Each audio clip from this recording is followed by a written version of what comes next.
Hello everybody, welcome back to my channel quick and easy. So இன்றைக்கி நம்ம சேனலில் எறா தொக்கு பண்ண போகிறோம். ஸோ நாங்கள் டைகர் ப்ரான் வாங்கிட்டு வந்தோம். ஆக்சுவலாக அதை வந்து ப்ரான் ஃப்ரை பண்ணலான்னு நினச்சேன். But ended up with doing prawn தொக்கு. ஸோ உங்களோடையும் அதை நான் ஷேர் பண்ணிக்கிறேன். ஸோ வாங்க வீடியோக்குள்ளே போகலாம். ப்ரான் தொக்கு எப்படி பண்ணுறதுன்னு சொல்லி நான் எப்படி பண்ணேன்னு சொல்லி உங்களோடையும் ஷேர் பண்ணிக்கிறேன். ஸோ என்னோடய சேனலுக்கு நீங்கள் இப்போ தான் ஃபஸ்ட் டைம் பார்க்குறீங்கன்னா, நீங்கள் இன்னும் சப்ஸ்கிரைப் பண்ணலைன்னா சப்ஸ்கிரைப் பண்ணிக்கோங்க. உங்களுக்கு பிடிச்சிருந்ததுன்னா இந்த வீடியோ நீங்கள் லைக் பண்ணுங்கள். ஸோ நான் வந்து ஒரு 1/2 கிலோ ப்ரான் வாங்கிட்டு வந்தோம் நாங்கள் வெட் மார்க்கெட்லேருந்து. 1/2 கிலோ ப்ரான் வந்து வாங்குறப்ப நல்லா தான் இருக்குது. ஆனால் க்ளீன்லாம் பண்ணதுக்கப்புறம் பார்த்தா அது ரொம்ப கம்மியாக தான் இருக்குது.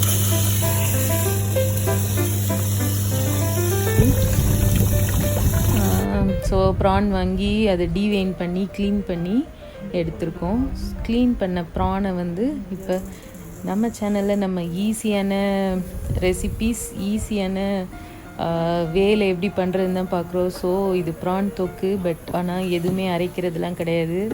ஈஸியாக எப்படி பண்ணுறோமோ அப்படின்னு சொல்லி தான் நான் உங்களுக்கு காமிக்க போகிறேன். ஃபஸ்ட்டு கடுகு போட்டு தாளிச்சிக்கலாம். அதுக்கப்புறம் கொஞ்சோண்டு சோம்பு, பெருஞ்சீரகம் போட்டிருக்கோம். கொஞ்சமாக பட்டை போட்டுக்கிறோம். ஏன்னா இந்த ஃபிஷ், அந்த ப்ரானோட அந்த ஸ்மெல் கொஞ்சம் இல்லாமல் இருக்கிறதுக்காக இந்த பட்டைலாம் ஆட் பண்ணிக்கிட்டோம்னா கொஞ்சம் ஸ்மெல் வந்து மாறும். அதுக்காக பட்டையும் அந்த என்ன ஜாவித்ரியா, அந்த பூ, அந்த பிரியாணி மசாலாவில் போடுவோம்ல அந்த பூ ஒன்றும் போட்டிருக்கோம். இதெல்லாம் போட்டு வதக்கிட்டு நம்ம கட் பண்ணி வச்சுருக்க வெங்காயத்தையும் இதோடு நம்ம சேர்த்துக்கணும். கருவேப்பிலையும் ஆட் பண்ணிக்கலாம். ஸோ கொஞ்சம் கருவேப்பிலை போட்டுக்கலாம்.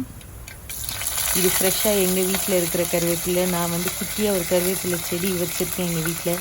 ஸோ ஃப்ரெஷ்ஷாக எடுத்த கருவேப்பிலை, அப்புறம் நல்ல பொடியாக கட் பண்ண பச்சை மிளகாய், அப்புறம் கட் பண்ணி வச்சுருக்க வெங்காயம், இதெல்லாம் சேர்த்து கொஞ்சம் நல்லா வதக்கிக்கோங்க. வெங்காயம் சீக்கிரமாக வதங்கணும்னா நம்மளுக்கு தெரியும், கொஞ்சோண்டு சால்ட் ஆட் பண்ணிக்கணும்.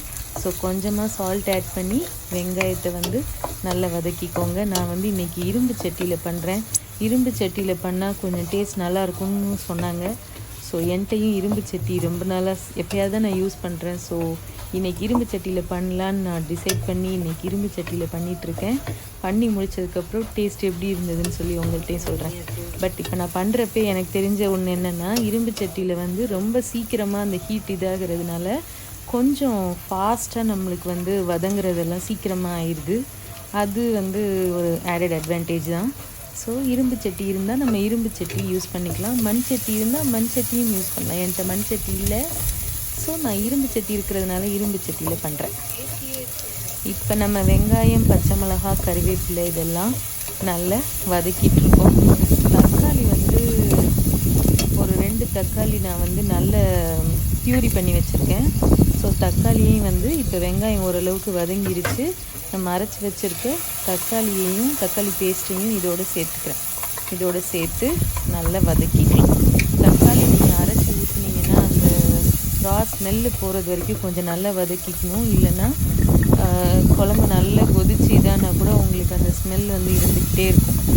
ஸோ கொஞ்சம் டைம் ஆனாலும் அந்த ஸ்மெல் போகிறது வரைக்கும் தக்காளியை வந்து நல்லா வதக்கிக்கோங்க. ஓகே, தக்காளி வதங்கிட்டுருக்கு தக்காளி. இதில் இன்னொரு இது என்னென்னா, நல்லெண்ணெயை சேர்த்து பண்ணுங்கள், ரொம்ப நல்லா இருக்குது. நல்லெண்ணெய் சேர்த்து பண்ணால் அந்த ஃப்ளேவருமே நல்லா வருது. ஸோ நல்லெண்ணெய் இருந்ததுன்னா நல்லெண்ணெய் சேர்த்துக்கோங்க. நான் இப்போ வந்து இதில் மசாலாலாம் ஆட் பண்ண போகிறேன்.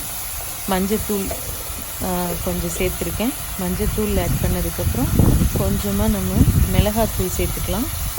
இது எல்லாமே அவங்கவுங்க காரத்துக்கு ஏற்ற மாதிரி தான். நான் ஒரு 2-2.5 ஸ்பூன் மிளகாத்தூள் சேர்த்துருக்கேன். மிளகாத்தூள் சேர்த்ததுக்கப்புறம் நம்ம மல்லித்தூளும் இதோடு சேர்த்துக்கலாம். உங்களுக்கு காரம் கொஞ்சம் நல்லா இருக்கணும்னா மல்லி வந்து கம்மியாக சேர்த்துக்கோங்க.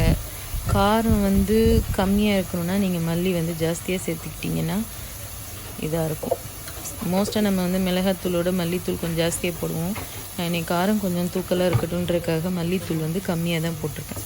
ஸோ மல்லி, மிளகாய், மஞ்சத்தூள் இதெல்லாம் சேர்த்து நல்லா வதக்கிக்கலாம். இதெல்லாம் நல்லா வதக்கட்டும்.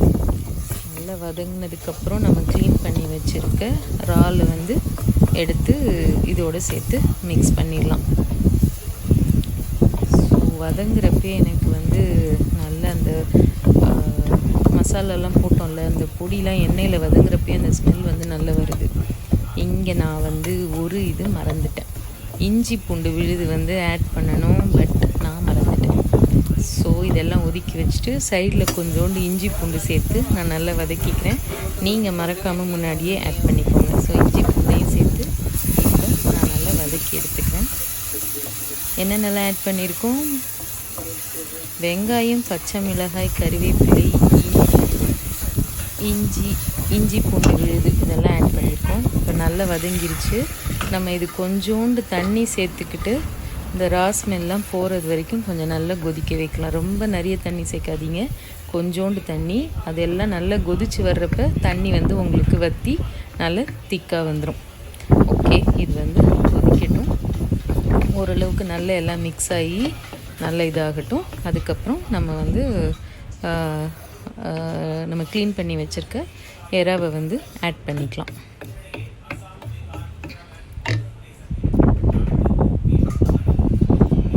இப்போ பார்த்திங்கன்னா நம்ம ஆட் பண்ண அந்த எண்ணெயெல்லாம் கொஞ்சம் நல்ல தனியாக வருது. நல்லா வந்து கொதிச்சு இப்போ ஸ்மெல் எல்லாமே போயிடுச்சு. இப்போ நான் வந்து எறாவை வந்து ஆட் பண்ணிட்டேன். க்ளீன் பண்ணி எடுத்து வச்சுருக்க எறாவை வந்து ஆட் பண்ணிட்டேன். இன்னொரு டிப் என்னென்னா, நம்ம சீ ஃபுட் எல்லாத்துலேயுமே சால்ட் வந்து கொஞ்சம் ஜாஸ்தியாக தான் இருக்கும். Either it be fish or prawn, இல்லைன்னா அது பேர் என்ன, நண்டு, எதாக இருந்தாலுமே உப்பு வந்து கொஞ்சம் ஜாஸ்தியாக தான் இருக்கும். ஸோ நீங்கள் உப்பு நார்மலாக நீங்கள் அளவு போடுறதோட கொஞ்சம் கம்மியாகவே போடுங்க. லாஸ்ட்டாக டேஸ்ட் பண்ணி பார்த்துட்டு உப்பு உங்களுக்கு வேணும்னா திருப்பி ஆட் பண்ணிக்கலாம். முன்னாடியே போட்டுட்டிங்கன்னா அப்புறம் எதுவும் பண்ண முடியாது. அதனால் உப்பு கொஞ்சம் பார்த்து போட்டுக்கோங்க. நான் இதில் வந்து கொஞ்சோண்டு பெப்பர் பவுடர் ஆட் பண்ணிக்கிறேன்.